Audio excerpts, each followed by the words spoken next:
Stop. I can't take it anymore. Oh, I do the live ones too. Yes, I know. I saw your act in the theater. You're really quite good. Quite a certain harmful habit.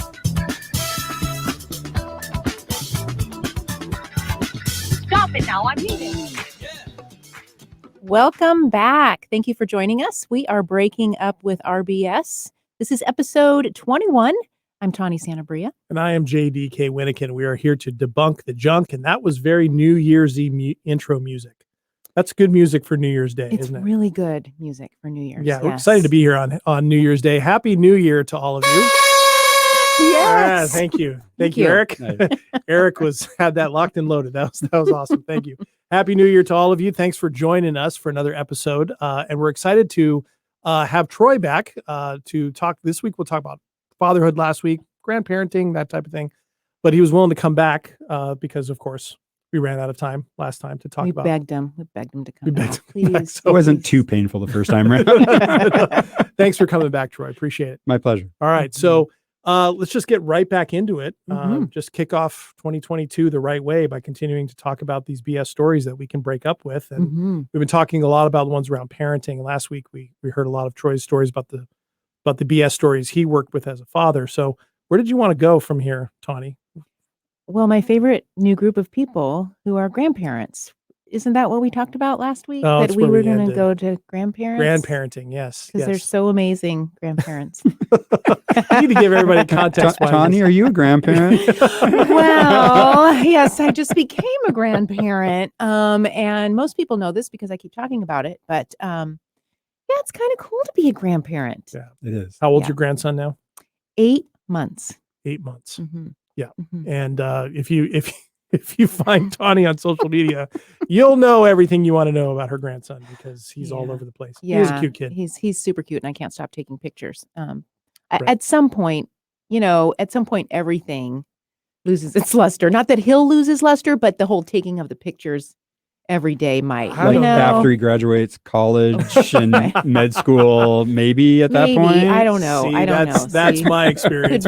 Could be watching my parents be grandparents. They've taken photos of my niece and nephew constantly, so that hasn't stopped. But isn't there a time when they stop smiling for the photos?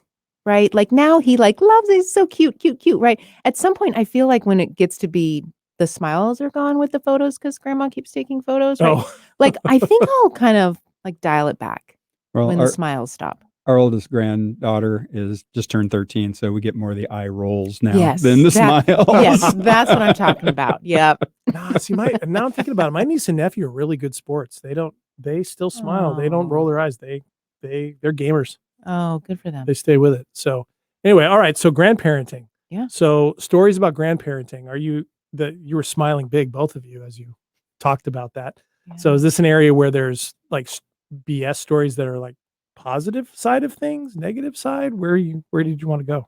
I kind of want to hear if Troy's got any BS stories. I feel like I have a lot to learn from him because he's had a lot more experience in this with this. Here you go. You're in the hot seat now. Yeah, Troy. Yeah. So I am all ears because I need I need to know what I'm in for here.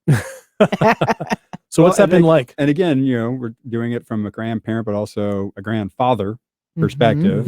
So I want to make that clear. I'm coming from the guy's point of view. And so kind of springing off of what we talked about last week, we talked about how for a dad, I felt there was a lot of sense of responsibility. As a grandfather, it's great.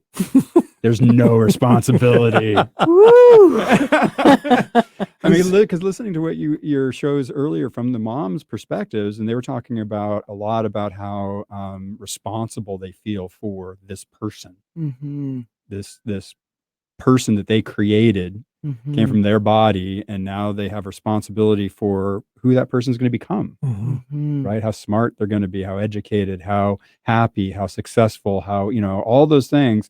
The parent's responsibility of their child.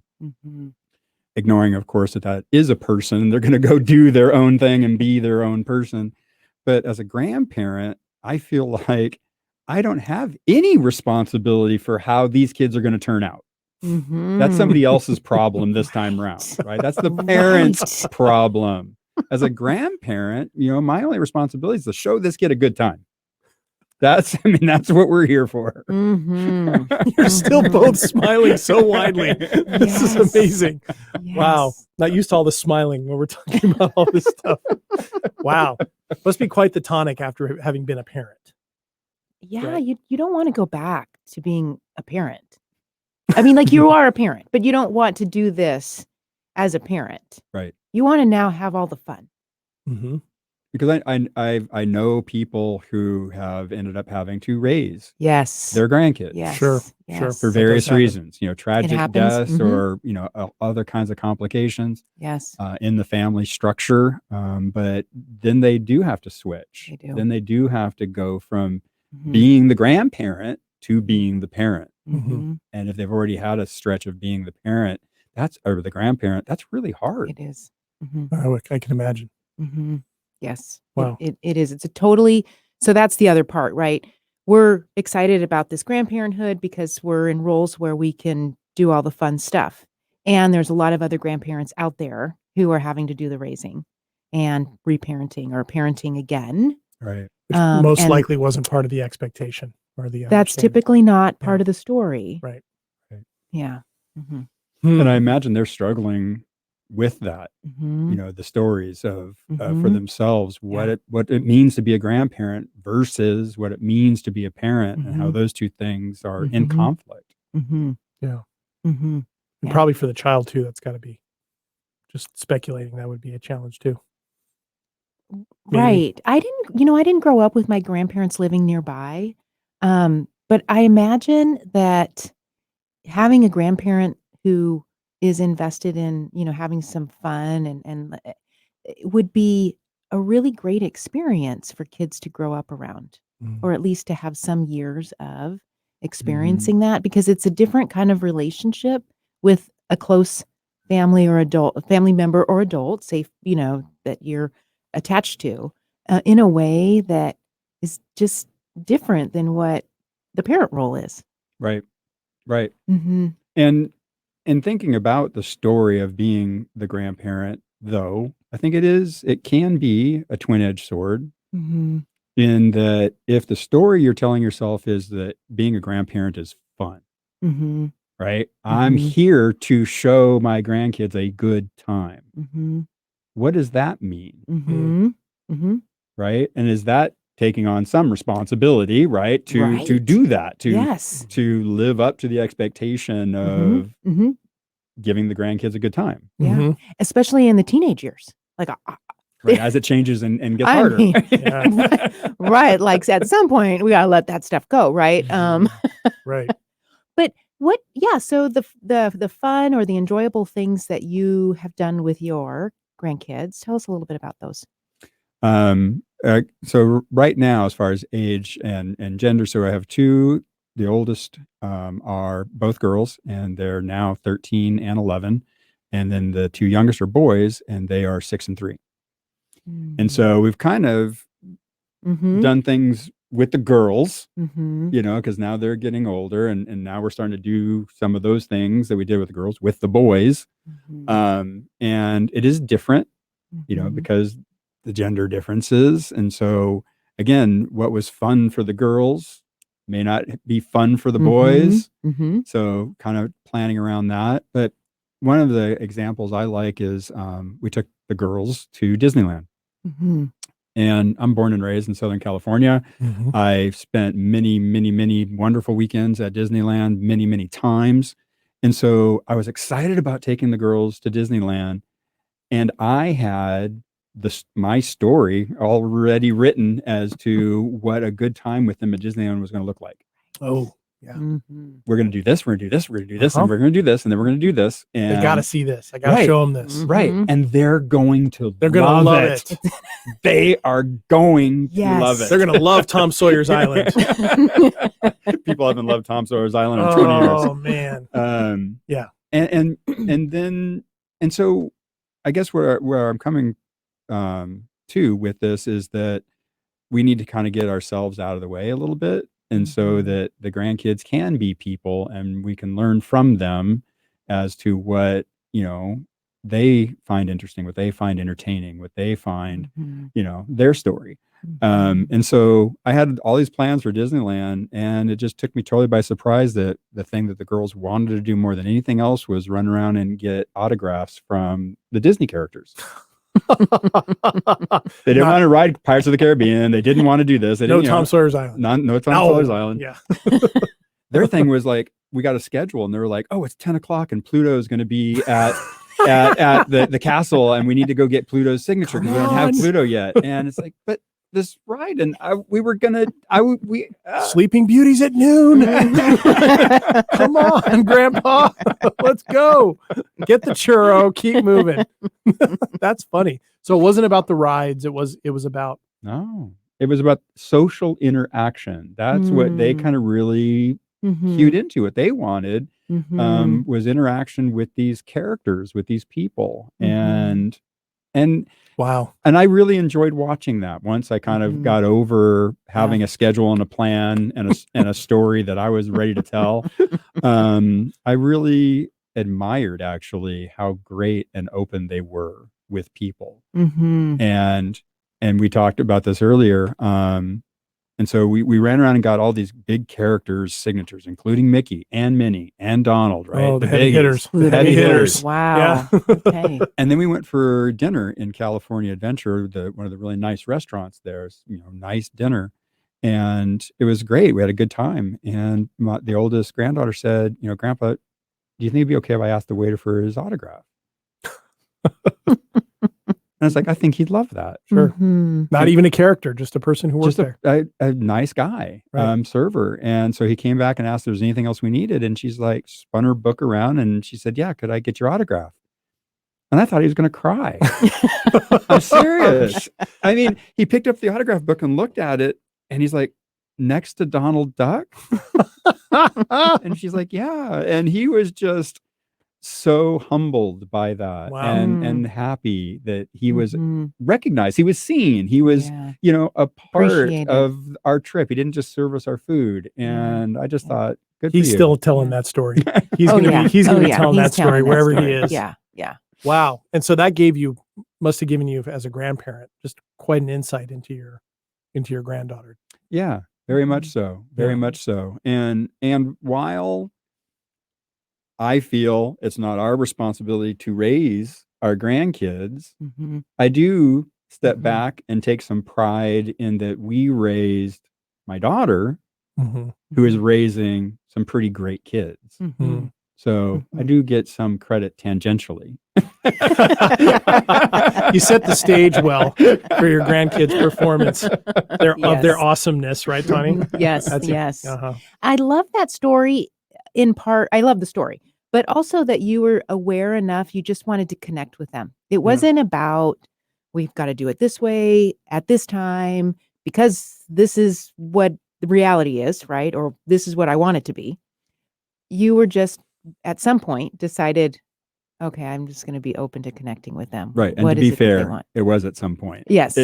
There was a little struggle. There was a little, Yes. wait, no, we are doing this now. And then we're going to do and then Yeah. I kind of broke down and realized, okay, I need to throw that out the window. Mm-hmm. And so the two things we ended up spending a lot of time doing was in the pool at the hotel Oh, yeah. and gathering autographs. Gathering autographs. Well, the great thing is you could pretty much do that anywhere. Right. Yeah. And you could just give them autograph books everywhere you go. Right. Right. Yeah. In the airport. Go get the autograph of the pilot. Go get the ticket agents right there. Baggage claim. You could have fun anywhere. Just don't want to get It's too not the far same with that. because Mickey and Minnie and Donald. Yeah, those right. are But household names. You don't see them everywhere. No, that's true. No. So what's coming up for you, Mhm. Grammy, Yeah. over here with Well, all this? Again, the BS stories that we still hold around how we want things to go. Right. Mm. And when we start to open up to other possibilities with grandkids, right? Or anybody, but we're talking about grandkids, just what we can see in them. And then that also gives them an experience that's influential, right? And sometimes that connecting experience is something that they don't necessarily get in the same way with parents. Oh, I would think. right? Yeah. So Right. it does offer, like, okay, you're not responsible, right? But what you do offer for them in connection is influential to, Oh, absolutely. right, who they become Absolutely. anyway, or who they are anyway. Yeah. I mean, I obviously say that But yeah, lightly or tongue in cheek. yeah. We do Mhm. have an awful lot of responsibility, right? I mean, they're Mhm. still young, developing Mhm. kids, and they are still looking at what we do and how we do it, and how Mhm. my wife and I interact with each other, and how Yes. we each Yep. interact with them. Yeah. And so you're still showcasing behavior, Mhm. whether Well, you and- like it or not. And Yep. and if they're a lot like my niece and nephew, I know they asked my grandparent or my parents a lot of questions about their mom.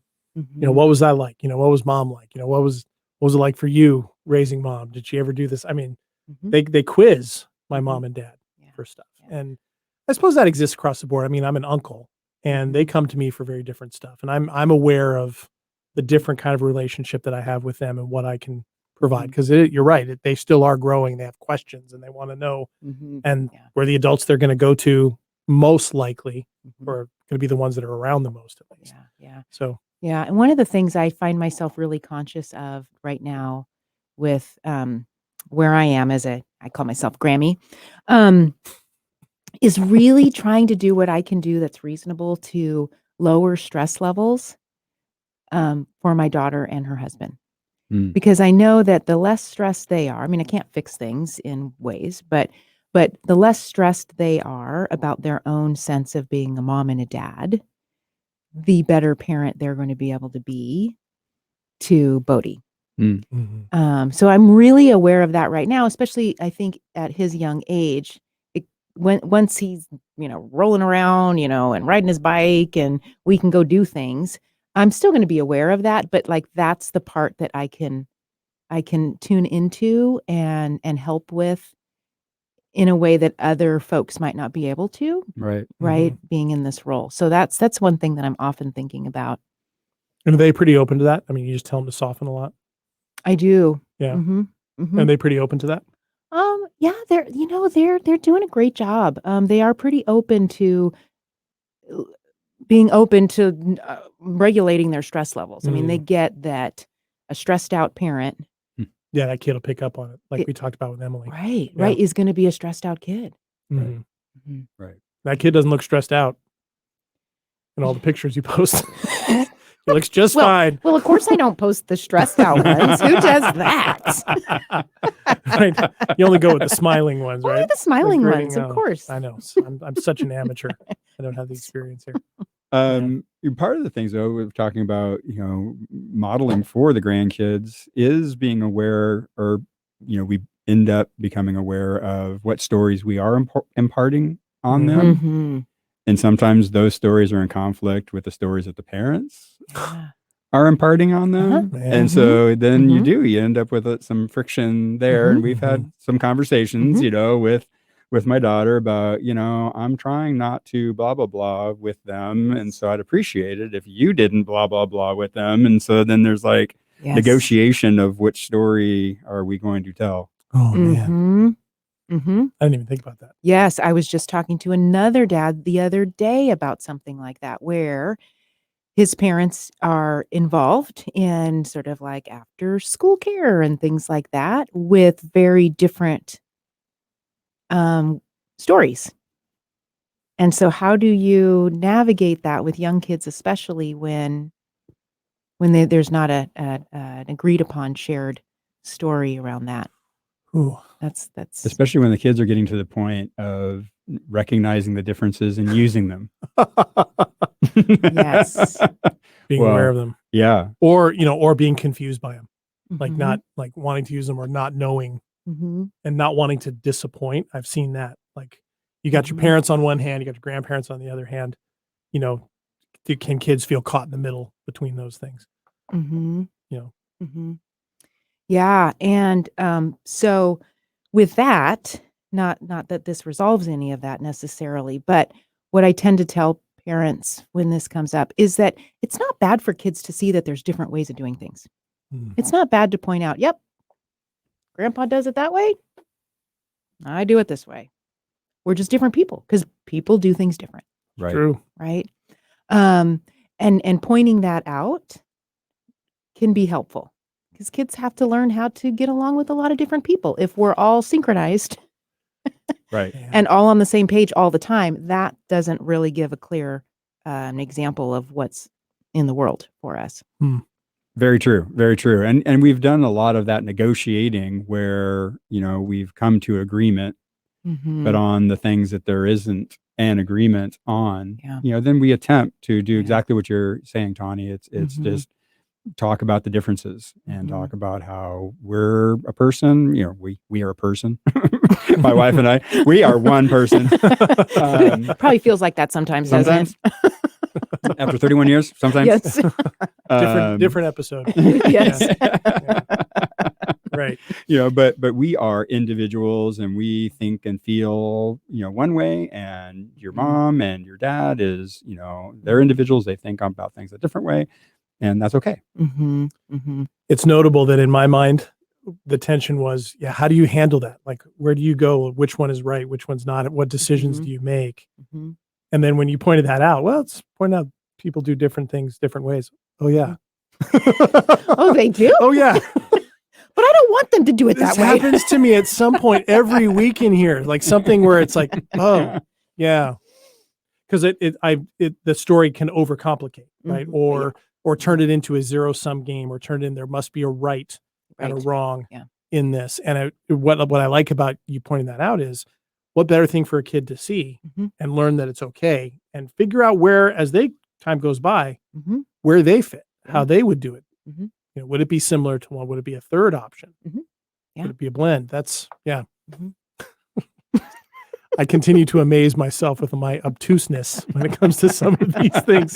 And it's not just because this happens to be about parenting, but just in general. I mean, it just, the stories so many times are just, when we get to the reality is so simple and evident, and yet, We try to overcomplicate all kinds of things. Yeah. Yes. Mhm. yeah, But I think what you're exemplifying, JD, really is that we have to talk about these Mhm. things. Because Yes. literally, as you're Mhm. sitting here talking about it, you come to the realization, you come to an understanding Yeah. that you didn't have a minute ago, but that's because you're Yep. sitting here talking about it. That's true. Mhm. I appreciate that. The hard part for me is it keeps happening every week. That's why another you keep story. showing up, right? That's another why you story, keep- right? I should have it figured out by Right, now, right? right, But right. and I appreciate that, Troy. And I think it's exactly right, which is why we do the show the way we do, right? It's a continuing conversation about these things, because it's really only by connecting with ourselves on them and talking with others and connecting with others that we can start to see these things pop up, and then be in an environment like we have right now in this conversation, where you can kind of look back and go, oh, crap. Yeah. That's Well, true. and that's how we sort things. We sort things by talking. Yeah. Right. So we sometimes, some folks feel like they have to have everything figured out internally, everything figured out internally, so that they can say the perfect thing. It's really tough to have it all sorted without some kind of talking or writing about it. That's true. Right. So we go back to the dads. They're all trying to Right. figure it out in here. Mm, If we were talking more, we'd be sorting more. that's true. Because this whole thing has been a process for me the last couple of weeks, the couple of sessions with you guys, Mhm. talking this through. Yeah. It's great. It really is, because it has made me think about it and talk about it in a different way that I didn't before. And it is enlightening. And I really do appreciate having me on the show and talking through this with me. I Oh, really, yeah. really do. Yeah, that's really true. That awareness it gets fed by communicating about it. It seems like an obvious thing to say, but I know for me, and Troy, it just sounds like from your stories the last couple of weeks, this happens to you. It's easy to get caught in your own head as a man, and it's probably true across the board, for everybody else too. But then to not talk about it, I can relate to that. I got to figure this out before I say something. I can't put the mess out in with the people that I'm connecting with, because it's just too messy, and I don't want to do that. I want to be inconvenient. I don't want to say the wrong thing. Well, and I think that we think that people are expecting us to say exactly what it is that we know in a clear way before we even say it. Right? Like, Really? Wait a minute. No. Right. So we're afraid to say something wrong or being taken wrong or all kinds of strange things. Mhm. But then we limit our ability to really gain awareness and understanding and insight and connection. Well, we talked about dads last week. We talked about grandfathers this week, and we talked about kind of what it is to be in each one of those roles and about men talking to men. Mhm. And I think one of the disconnects is that one between dads and grandfathers, Mm-hmm. Mm. about being the head of a household. The grandfather's been the head of a Oh, household man, or yeah. still is the head of a household. Yes. And now they have a son Yes. who is the head of a household. And Mhm. there's some conversation that could take place there Yep. that could, benefit both. Really Mhm. important Mhm. conversation. Yeah. Mhm. Wow. Yeah, that's its own thing. And I'm looking at the clock I love that. and yeah, that's Mhm. something we may have Yeah. to circle back to at some point. Mhm. Wow, this was great. Troy, thank you so much Yes. Thank for you so Thank much, you. Troy. for being willing to Appreciate talk it. about that. I know getting the two of you to talk about your grandkids must be really, really tough under normal circumstances. So really appreciate you guys braving the difficult winds to sail into that. Yeah, I'm being sarcastic, everybody. Thanks to you guys. Thanks, Troy. Thanks, Tawny, for sharing on your perspective. Thank you to all of you who are listening and or watching on our YouTube channel. If you want to find out more about us, you can look us up on our YouTube at Breaking Up with Our BS. We also have a Facebook group of the same name. We have content in between episodes. And of course, if you're not catching this live, you can catch this show on your favorite podcast provider. And Happy New Year to all of you. Thanks for spending part of your New Year's Day with us. Thanks again, Eric. And we look forward to more of these conversations on debunking more BS in 2022. 2022. All right. Yes. Anything for them as they launch a new year, Tawny? No, we're just going to keep noticing. Keep noticing. Thanks, everybody. We'll see you next time. You're really quite good. Quite a certain harmful habit.